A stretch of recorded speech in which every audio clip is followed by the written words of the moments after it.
পাঙ্গাস মাছের রেসিপিটা আপনাদের সাথে না শেয়ার করা পর্যন্ত আমার ভালোই লাগতেছে না। কারণ কি জানেন, এত ভালো একটা রেসিপি যদি না শেয়ার করি, আমার হাতের স্পেশাল মশলা দিয়ে আজকে পাঙ্গাস মাছের রেসিপিটা শেয়ার করব এবং টক দই ছাড়া কীভাবে টক দই বানানো যায় সেই টিপসটাও দিব। হ্যালো সবাইকে, আপনার সবাইকে আশা করি আপনারা সবাই ভালো আছেন। আলহামদুলিল্লাহ, আল্লাহর অশেষ রহমতে আমিও ভালো আছি। তো চলুন মূল রেসিপিতে যাওয়া যাক। তো ফার্স্টে আমি এখানে পেঁয়াজ, আদা আর রসুন এখানে কুচি করে নিয়েছি। এখন আমি ব্লেন্ড করে নেব। আর এই পাশে মেন যেটা লাগবে সেটা পাঙ্গাস মাছটা ফ্রিজ থেকে বের করে নিলাম।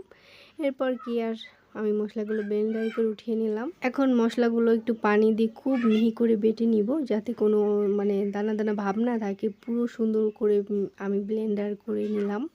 এখন একটা স্পেশাল মশলা বানাবো। স্পেশাল মশলা বানানোর জন্য আমার লাগবে, আমি যে আদা, পেঁয়াজ আর রসুন বেটে রেখেছিলাম ওইটার ভিতর দিয়ে নিলাম 2-3 চামচ ভরে ভরে ঝালের গুঁড়া, মরিচের গুঁড়া যেটা কিনতে পাওয়া যায় ওইটা। এরপর দিব আমি বিরিয়ানি মশলা 2 চামচ। আর বিরিয়ানি মশলাটা কিন্তু এখানে দিতেই হবে, না হলে ওইভাবে বিরিয়ানির যে একটা ঘ্রাণ বা ফ্লেভারটা পাওয়া যায় না। তো এখানে আমি 2 চামচ ভরে ভরে বিরিয়ানির মশলাটা দিয়ে নিলাম। এরপর আমি একটু সুন্দর মতো মাখিয়ে নিলাম একটু সব কিছু। এরপর পরিমাণ মতো লবণ দিয়ে নিলাম। এরপর আমি দিয়ে নেব তেল। এখানে তেলটাও দিতে হবে। এখানে আমি একটু অল্প পরিমাণে তেল দিয়ে খুব সুন্দর মতো মাখিয়ে নিব। আমার স্পেশাল মশলাটা একবার রেডি হয়ে গেল। এখন আমি বাসায় টক দই নেই, টক দই বানাবো। তো এখানে নর্মাল দুধটা বের করে নিলাম, গরুর দুধ। এরপর দিয়ে নিলাম এখানে লেবু দিয়ে একটু খুব সুন্দর মতো নাড়াচাড়া করে কিছু সময়ের জন্য ঢেকে রাখবো। এটা ঢেকে রাখতে হবে।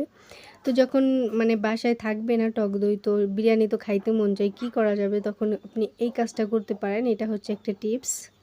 তো কিছু সময় আমি ঢেকে রেখেছিলাম। এরপর আমি যে একটা স্পেশাল মশলা বানালাম এর ভিতরে দিয়ে নিব। তো ঢেকে রাখার ফলে দেখেনি যে আমার টক দই রেডি হয়ে গিয়েছে। এখন আমি স্পেশাল মশলার ভিতরে আমার স্পেশাল টক দইটা দিয়ে খুব সুন্দর মতো নাড়িয়ে চাড়িয়ে মিশিয়ে নিব। পাঙ্গাস মাছটা ফ্রিজ থেকে বের করে নিয়েছিলাম, ওটাও নর্মাল হয়ে গিয়েছে। এখন আমি ওই পাঙ্গাস মাছের যে চামড়া থাকে ওইটা আমি উপর থেকে সালটা উঠিয়ে নিলাম। পাঙ্গাস মাছের সাল থাকলে ওইভাবে বিরিয়ানির ভিতর ভালো লাগবে না, আর আমার পার্সোনালি একদম পছন্দ না। আমি সালটা উঠিয়ে ফেললাম। এরপর এই যে আমার সব কিছু রেডি। আর একবার দেখিয়ে দিই, এটা আমার স্পেশাল মশলা, এটা পেঁয়াজ আর এখানে ছিল মাছ। এখন মাছের লবণ হলুদটা পরিমাণ মতো মাখিয়ে নিলাম। এরপর আমি রান্না বাড়া শুরু করে দিলাম। ফার্স্টে কড়াইটা খুব ভালো মতো গরম করে নিয়ে আমি মাছগুলো অল্প আঁচে ভেজে নিব। তো এখানে মাছটা খুব ভালো করে ভাজতে হবে, আর জালটা একটু নর্মাল করে আমি মাছটা খুব সুন্দর মতো ভেজে নিব। আমি আবার কি করে ফেলেছি দেখেন, এদিকে জালটা এত কম করে রেখেছিলাম যে আমার মাছটা শুধু লেগেই আসতেছিল। ব্যাপার না, কোনোভাবে একটু ম্যানেজ করে নিলাম। এরপর আমি এখানে বেরেস্তা করে নিব। এখানে পেঁয়াজ ভেজে নিচ্ছিলাম।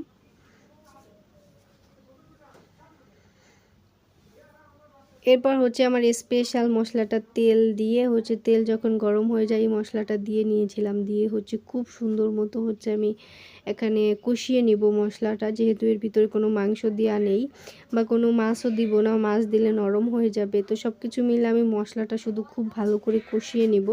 2-3 বার পানি দিয়ে শুকিয়ে ফেলেছিলাম। তারপর যখন এরকম তেল উপর দিয়ে ভেসে উঠেছে তখন আমি নামিয়ে ফেলেছিলাম।